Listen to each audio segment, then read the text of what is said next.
And we are live with Mr. Ron Kimlinger. Ron, how are you this great Friday morning? Good, Kelly. How about you? Good. Where are you? Are you downstairs in the war room at the Kimlinger compound, or what I exactly? am. Yeah, Are you, this is kind of my home office down here. are you looking out over the lake from there? I am. Yep. Beautiful sunny day. Wind looks like it's coming from the south a little bit. There's a bass boat going by right now, throwing Are some you? lines out by the dock. Will you get out this weekend? Will you get out for some fishing or Yeah, swimming or anything? there's there's a big Carl Oscar days this weekend in Lindstrom. So there's a big bass. Frankie's puts on a big bass tournament. So I probably won't fish because it'll be pretty busy on the lake, but probably go up watch some of the festivities and stuff. Yeah.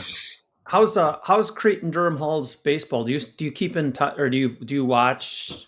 You know, keep track of that team. How are they in baseball? Are they, do they play in the summers, or how were they Yeah, last year? How are they doing?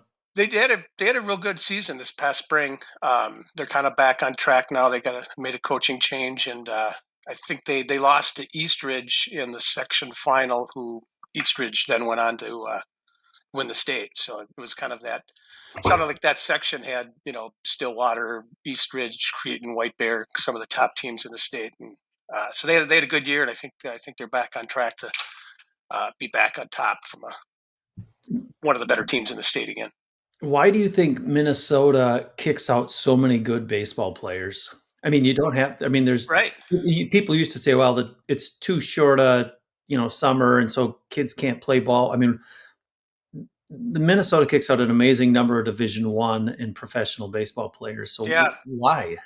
I don't know. That's a good question. I remember back in college when I played and we'd go down south for our spring trip, and we'd face it was our first couple of games, and these teams would be, 15, 20 games under their belt already. So I don't know. There's been some real good players coming out of the Minnesota area for quite some time too. So I'm not sure really why that occurs because you're right, the season is so short. But Winfield, Molitor, Joe Mauer, Dave Youngbauer, mm-hmm. All St. Paul guys. Eric Gustafson, There's and Tom yeah, Newman, yeah, Ron Kimlinger. I mean, there's some heavy hitting names right. in the baseball world. Who this will be the final say on this, but did Tom Newman actually score against Cretin Durham Hall on that extra point back in 1992 or whatever it was? I think Tom knows my answer on that one, so I'll probably just defer Ron, you and don't be neutral. Don't be neutral on us. Good. So, I had an interesting conversation with an executive this week, hmm and I wanted to ask you some more about it. He and I were talking, and he said, something that it really bothers me is it feels like my different consulting groups, and he's with a very large organization. He said, a lot of my consulting groups, they feel like they're here to bill, but not to deliver a hmm project. Do you agree, that market wide there is a perception that at least some consultants are not focused on delivery of a project and more focused on being billable? that's a good question. I'm not too familiar with that perception, but I think it is a bit unfair.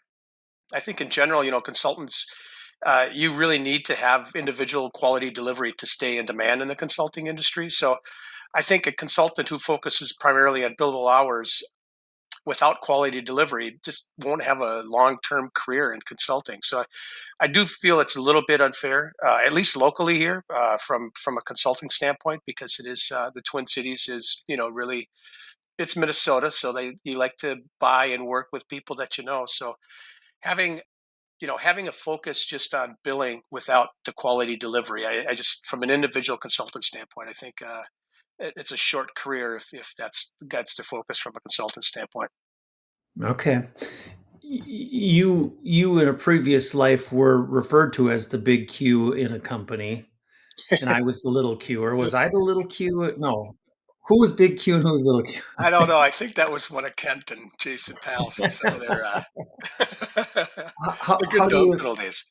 how do you make sure that at Logisolve there's a focus on delivery and that people know Hmm. that's important.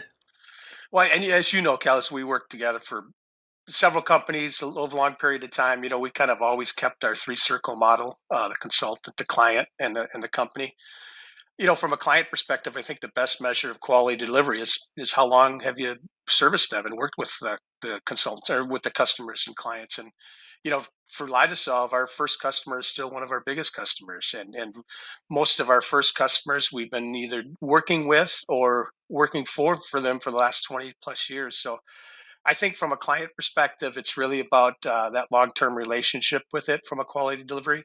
And then it really comes from the consultant side.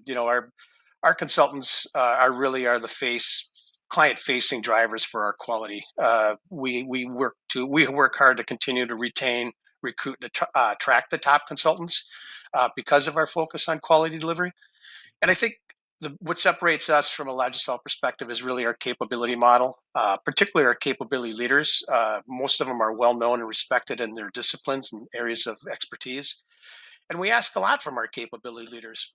Most of them are highly utilized, so they got a full time job at the client side delivering the quality, and they're also responsible for a sizable business within their capabilities. So I think the that three circle model with our capability leaders, especially working cross capabilities.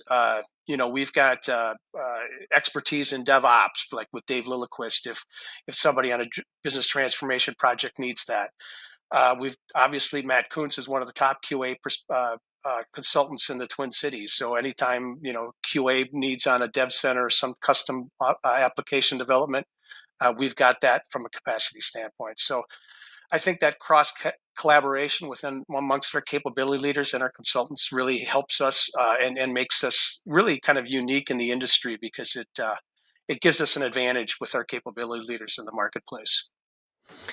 Do you think that people can be coached up to be focused on delivery and to make sure they're aware that the most important thing for Logisolve is delivery of that project? That's always at the very top of the importance list for Hmm. us because of the reputation that it builds. Or do you think that it's primarily about the hiring? So it's on the front end. You make sure that you hire people that already have that built into them. Hmm. Can they be coached up or not? I think that's a good question, Cal. I think it's kind of like you've grown up playing sports. It's how coachable is a player, and I think from the consultant side, it's the same thing. How coachable is a consultant? And I think we do a really good job in our screening process. We've got probably three to five different individuals talking to a consultant or a candidate before we make a call to hire them.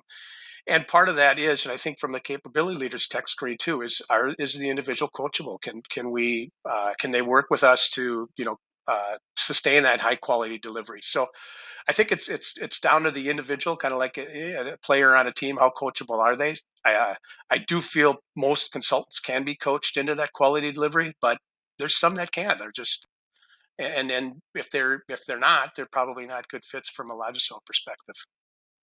What happens behind the scenes if there's a project going on at a customer? Let's say the person's in testing QA, Hmm. and the project they're on is not going well. How does a capability leader, how does Logisolve behind the scenes try to help that customer, get through that tough particular patch on a project? Yeah, I think our biggest asset is, especially with the capability leaders and our recruiters, and actually everybody in our leadership team, reaching out to our consultants on a frequent basis, trying to be proactive, so that if they get indication something's happening with the project that's maybe going a little sour, we're ahead of it, rather than getting the message from the client, hey, such and so is not doing well with it, and then we kind of put the team together from a rescue mission standpoint. But I think being proactive with it, being upfront with it, and then their projects are going to have ups and downs, and some are going to fail. And when they do get to that situation, I think we're really good at bringing the team together and doing everything possible to try to bring that project back on track. If that's bringing some subject matter expertise on a non-billable capacity to come in and help with it, we do that. And I think that shows with especially with our long-term clients. They know that, and they realize that they're not just getting a consultant; they're getting a team when they hire somebody. Yeah, I think that non-bill you pointed out the non-billable part that will come in and bring in a senior people Hmm. that are non-billable to help get through that particular part of a project. So Hmm. I do think that's probably something that's noteworthy. Well, good. Well, Ron Kimlinger, thank you so much for your time. Thank you, Kelly. For the rest of all of you out there, you are listening to the Kelly Wendland Podcast.